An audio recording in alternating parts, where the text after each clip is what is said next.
50 में शेयर खरीदा, 70 में बेच दिया, खुश हो गए आप भाई, 20 रुपये कमा लिए, यानी 20 के जितने भी शेयर है कमा लिए। जब वो शेयर नीचे आया तो आप फिर उसके अंदर एंट्री कर रही है अपनी प्रतिस्पर्धा कंपनियों जो हैं, कौन कौन सी है, जियो, एयरटेल है, अब तो BSNL भी है, तो उसके साथ प्रतिस्पर्धा करने के लिए ये इस वजह से बता दूं, कुछ लोग कहते हैं कि कमेंट करते हैं कि भैया अडानी ग्रुप से दूर रहना है, कुछ कहते हैं इस शेयर से दूर रहना है, कुछ कहते हैं उस शेयर से दूर रहना है। क्यों कहते हैं?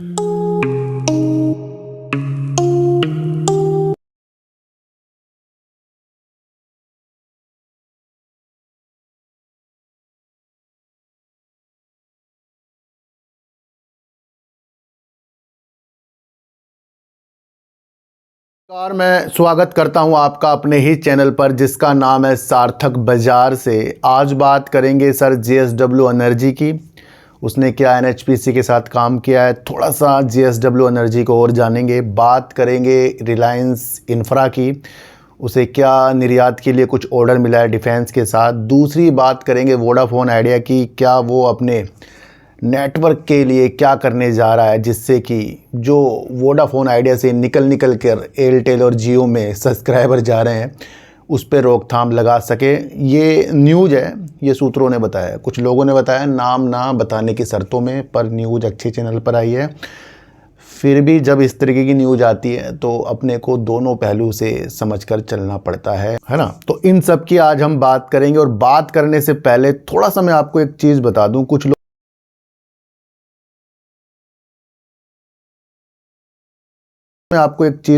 कुछ लोग कहते हैं कि कमेंट करते हैं कि भैया अडानी ग्रुप से दूर रहना है, कुछ कहते हैं इस शेयर से दूर रहना है, कुछ कहते हैं उस शेयर से दूर रहना है। क्यों कहते हैं? क्योंकि कुछ लोग आज और कल की स्थितियों के समझकर एंट्री करते हैं, और उसके बाद जब वो शेयर नीचे आता है तो वो उस कंपनी, उस ग्रुप को बेकार करने लग जाते हैं। ये वो दिशा है जहाँ पर हमारी सोच बहुत छोटी है, और बड़े लोग फिर इस सोच का हमारा फ़ायदा उठाएंगे। इसलिए जब हम किसी ग्रुप को बेकार बताते हैं, यानी कि इतना बड़ा ग्रुप चलाने वाला व्यक्ति, उसके शेयरों में गिरावट आ गई तो वो ग्रुप ख़राब हो गया, ये छोटी हमारी बहुत सोच है। और ये वो लोग करते हैं जो बार बार रोज़ कमाने की स्थितियाँ या फिर किसी शेयर में फंस जाते हैं। देखो सर, इस मार्केट से दिमाग वाला पैसा कमाएगा। इस मार्केट से कुछ मैनेज करने वाली चीज़ें होती हैं, मैनेजमेंट करने वाली चीज़ें होती हैं, उसको आपको समझकर चलना पड़ेगा। हो सकता है आपने 50 में शेयर खरीदा, 70 में बेच दिया, खुश हो गए आप भाई, 20 रुपये कमा लिए, यानी 20 के जितने भी शेयर है कमा लिए।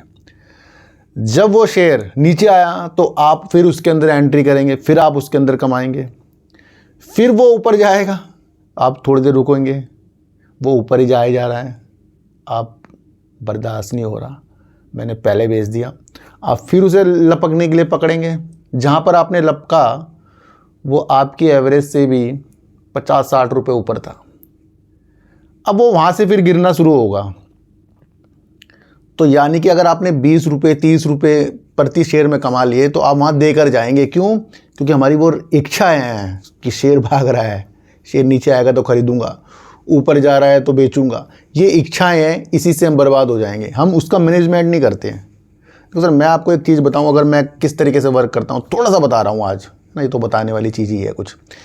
अगर मैंने किसी शेयर से प्रॉफिट कमा लिया तो मैं उस प्रॉफिट से किसी और कंपनी के शेयर खरीद लेता हूँ, और अगर मुझे उसमें फिर दिलचस्पी है उसी कंपनी की जाने की जिसका मैंने शेयर बेचा, तो मैं उतने ही पैसों से उसके शेयर फिर लेता हूँ, क्योंकि मुझे रुकने की आदत है। और अगर मेरा प्रॉफिट फिर से उसी शेयर में लग जाए तो यानी वो नीचे आएगा तो मैं टेंशन लूँगा, इसलिए मैं उस प्रॉफिट को किसी और में शिफ्ट करता हूँ। इससे एक तो हमारी मनी बढ़ती जाएगी और दूसरी कंपनी के शेयर आते जाएंगे। इसलिए यहाँ से मैनेजमेंट करके पैसा कमाया जा सकता है। 1 और 2 दिन की स्थितियों के साथ बाजार के अंदर कभी भी पैसा नहीं कमा सकते, क्योंकि रोज़ खरीदना रोज़ बेचने वाली चीज़ें कभी ना कभी आपको फंसा कर जाएगी, है ना। वो भाग रहा है, आप पकड़ रहे हो, गिरेगा, फिर आप संभल ही नहीं रहे हो। तो यकीन करिए ये धैर्यता वाला गेम है, और इस चीज़ को आपको समझकर चलना पड़ेगा, या तो फिर मैनेजमेंट कर को आपको बहुत अच्छा आता हो।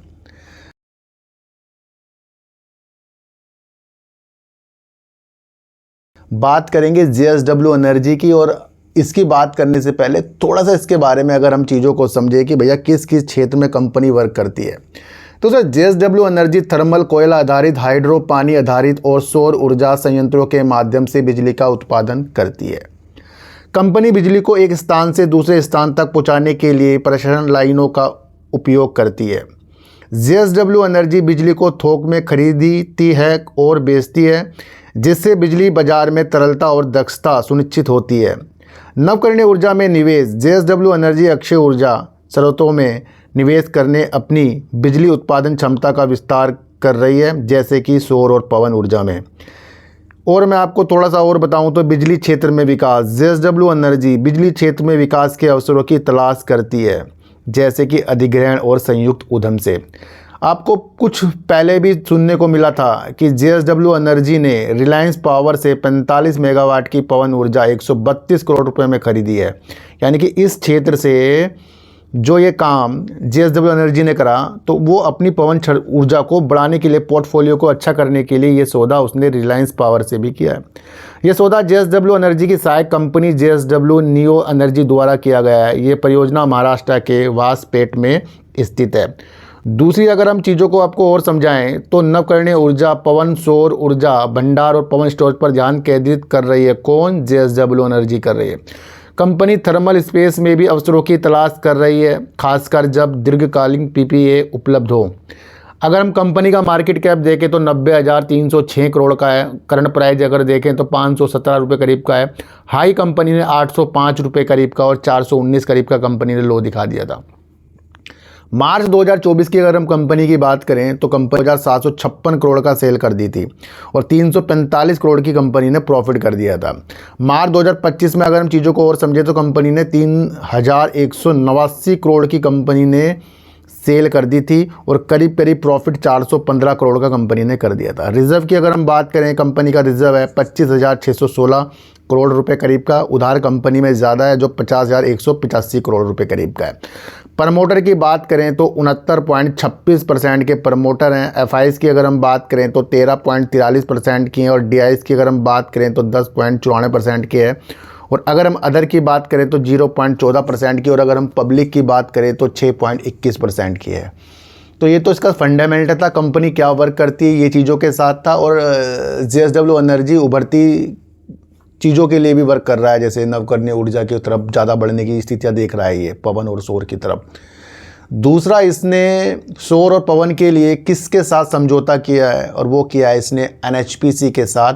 इस न्यूज़ को भी हम कवर करेंगे और देखेंगे कि भैया इस न्यूज़ से हमें क्या देखने को मिलता है, क्योंकि ये जो कंपनी है अपनी स्थितियों को काफ़ी बेहतर बनाने के लिए आगे बढ़ रही है। दूसरा, JSW एनर्जी ने 300 मेगावाट क्षमता के लिए NHPC के साथ 25 साल का बिजली खरीद समझौता किया।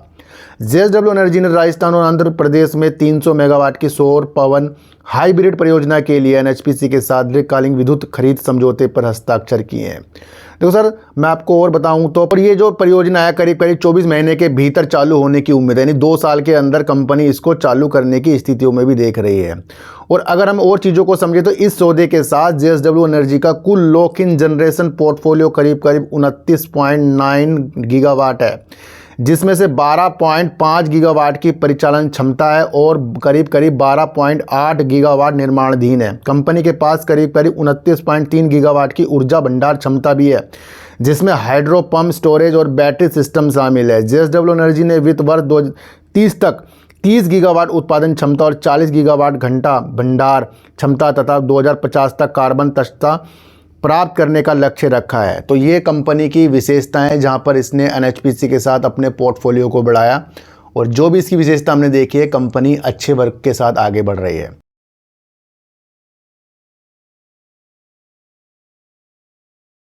अब बात करेंगे रिलायंस इंफ्रा की, क्योंकि आपको पता है कि रिलायंस इंफ्रा की सहायक कंपनी डिफेंस में भी वर्क करती है।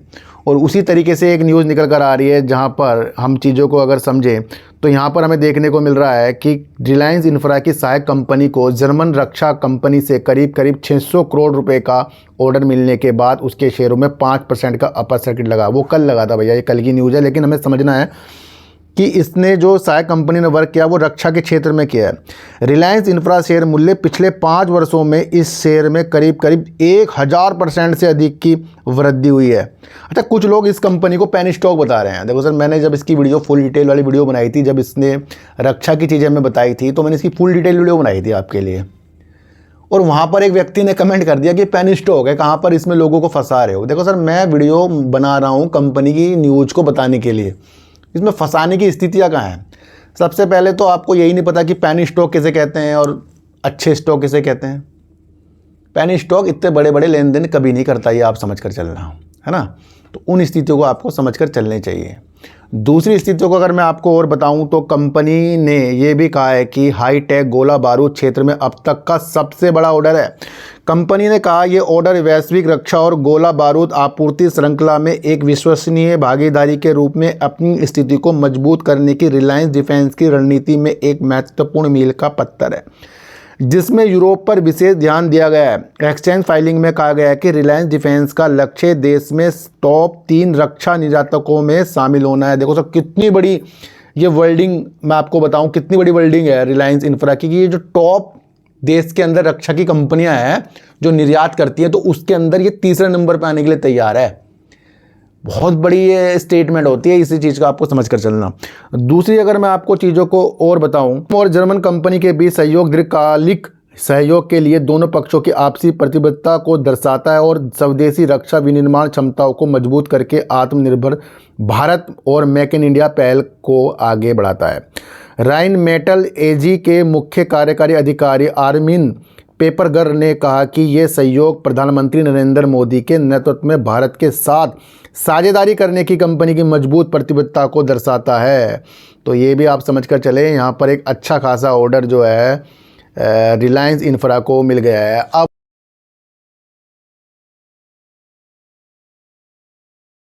उस न्यूज़ को कवर करेंगे जिस न्यूज़ से वोडाफोन आइडिया धन जुटाने की आवश्यकता के साथ बता रहा है और उससे वो अपने नेटवर्क का विस्तार करने की चीज़ें बता रहा है। क्या न्यूज़ है, इस न्यूज़ को अगर हम समझें तो वोडाफोन आइडिया ने नेटवर्क को मजबूत करने के लिए $2.9 बिलियन का ऋण लेने का लक्ष्य रखा है। मामले से परिचित लोगों के अनुसार वोडाफोन आइडिया लिमिटेड अपने नेटवर्क को मजबूत करने और बड़े प्रतिद्वंदियों के साथ बेहतर प्रतिस्पर्धा करने के लिए लगभग 250 अरब रुपए का ऋण लेने के लिए ऋणदाताओं से बातचीत कर रहा है। देखो सर, इसके अंदर क्या चीज़ निकल कर आ रही है, अपनी प्रतिस्पर्धा कंपनियों जो हैं, कौन कौन सी है, जियो एयरटेल है, अब तो BSNL भी है, तो उसके साथ प्रतिस्पर्धा करने के लिए ये इस वजह से धन जुटा रहा है कि इसके जो कस्टमर है ना वो रुक जाएं। तो ये देखते हैं कि अब इसे लोन मिलेगा नहीं मिलेगा। ये तो बात आई है ना, न्यूज़ आई, जैसे 84,000 करोड़ रुपए सरकार वाली न्यूज़ आई थी। तो इस न्यूज़ को भी आपको समझना है। नाम ना बताने की शर्त पर लोगों ने बताया कि देखो सर, बता भी रहे हैं और कह रहे हैं कि नाम भी ना बताना। भारतीय स्टेट बैंक संबंधित ऋणदाताओं के एक संघ का नेतृत्व करेगा क्योंकि ये मामला निजी है। उन्होंने कहा कि ऋण घरेलू और विदेशी ऋणों का मिश्रण होने की उम्मीद है, जिसकी अवधि लगभग 10 वर्ष होगी। अरबपति कुमार मंगलम बिरला के नेतृत्व वाले वायरलेस कैरियर को पहले इस योजना को स्थगित करना पड़ा था क्योंकि बैंक फर्म की कमज़ोर वित्तीय स्थिति और सरकार को बढ़ते बकाये के बारे में चिंतित थे। ये नया प्रयास ऐसे समय किया जा रहा है जब ऐसी खबरें आ रही है कि भारत वायरलेस ग्राहकों को उनके बकाये पर राहत देने पर विचार कर रहा है। जैसे अभी आपने न्यूज़ देखी थी पहले, ये कदम इसलिए उठाया जा रहा है कि क्योंकि ग्राहक वाहक को छोड़कर, यानी कि जो कंपनी को छोड़कर रिलायंस जियो इंफ्रा लिमिटेड और भारतीय एयरटेल की तरफ बढ़ रहे हैं, उनकी तरफ ना जाएँ, है ना। तो वहाँ जा ही रहे हैं, इसमें साफ साफ लिखा है कि और जा रहे हैं, प्रतिद्वंदियों की ओर जा रहे हैं, इसकी जो प्रतिस्पर्धा वाली कंपनी है उसकी ओर जा रहे हैं। ये साफ साफ कंपनी की चीज़ों में लिखा है न्यूज़ में।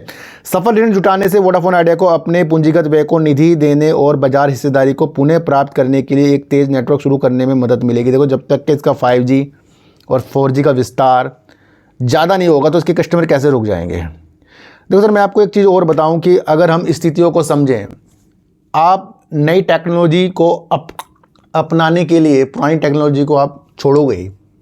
जैसे पहले पुरानी थोड़ी बहुत टेक्नोलॉजी चली थी तो अब उसे कोई यूज़ नहीं करता। अब क्या करते हैं, अब तो सब चीज़ें ऑनलाइन हो रही है। इसी तरीके से अगर वोडाफोन आइडिया 5G को पूरे भारत में लॉन्च नहीं करेगा तो फिर इसके कस्टमर रुकेंगे कैसे। ये तो साफ साफ न्यूज़ में चीज़ें दिख रही हैं, है ना। तो इसकी स्थितियाँ कुछ सहयोग के द्वारा हो गए। अब ये इतना बड़ा ऋण लेने की स्थितियाँ हैं, तो अब ये हमें देखना है कि ऋण किस तरीके से इसे मिलेगा। अप्रैल में सरकार ने स्पेक्ट्रम भुगतान बकाये के एक हिस्से को इक्विटी में परिवर्तित करने के बाद घाटे में चल रही इस वाहक में अपनी हिस्सेदारी बढ़ाकर करीब 48.99% कर दी थी। वोडाफोन आइडिया के एक प्रतिनिधि ने टिप्पणी करने से इनकार कर दिया, जबकि भारतीय स्टेट बैंक ने ब्लूमबर्ग द्वारा टिप्पणी मांगने वाले ईमेल का तुरंत जवाब नहीं दिया। यानी कि अभी इसके ऊपर संशय है, क्योंकि अभी जवाब ही नहीं आ रहा है।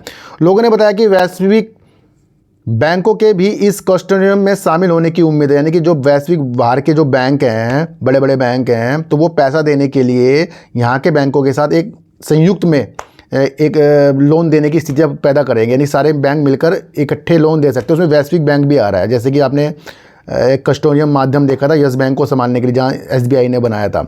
साथ ही उन्हें ये भी बताया कि फंड जुटाने का अभियान 1 साल में पूरा हो जाएगा। ये 1 साल इसके अंदर और लगेगा, ये आप समझ कर चलना। बकाया संघीय बकाये पर राहत का सुझाव देने वाली मीडिया रिपोर्टों के जवाब में वोडाफोन आइडिया ने 24 जून को कहा कि उसे सरकार से कोई आधिकारिक संचार नहीं मिला है, जो परसों न्यूज आई थी, आप समझ कर चलना। मई में कंपनी के बोर्ड ने इक्विटी या ऋण के माध्यम से करीब 200 बिलियन रुपए जुटाने को मंजूरी दी थी। तो ये सारा रूपरेखा वोडाफोन आइडिया के अंदर है, जहां पर अपने नेटवर्क में विस्तार करने के लिए ये पैसा जुटाने की ऋण की चीज़ों के साथ है, जहां वैश्विक बैंक भी इसमें साथ दे सकते हैं लोन देने के लिए।